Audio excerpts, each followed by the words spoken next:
রাধে রাধে, জয় রাধে, জয় রাধে, জয় রাধে, জয় রাধে। বলবো ভক্ত প্রহ্লাদ 5 বছরে ভগবান লাভ করলেন। একদিন গৌরাঙ্গ মহাপ্রভু দাঁড়ায় আছে, ভক্ত প্রহ্লাদ হেঁটে যাচ্ছে, তার বলছে, বাবা ভক্ত প্রহ্লাদ এদিকে আসো। খেয়াল করেন, চলে গেছে। গৌরাঙ্গ মহাপ্রভু ডাকে না।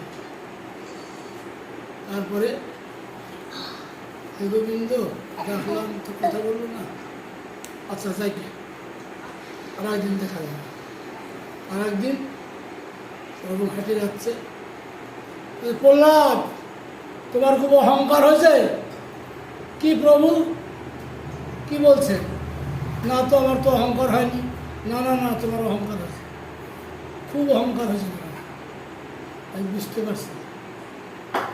যাই হোক, গোবিন্দ কি কি বলেন প্রভু, কি বলবেন? আচ্ছা প্রহ্লাদ দেখো তো আমার এই হাতের তালের মধ্যে কি দেখা যায়?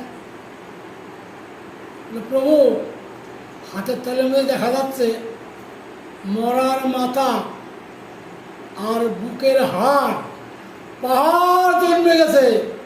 ভক্ত প্রহ্লাদ ওগুলো তোমার? কি আমার? হ্যাঁ, তুমি কোটি কোটি জনম ধরে তপস্যা করছিলে, তাই তোমার দেখানোর জন্য আমি রেখে দিয়েছি, এগুলো তোমার। নিতাই গৌর হরি বল, রাধে রাধে, জয় রাধে।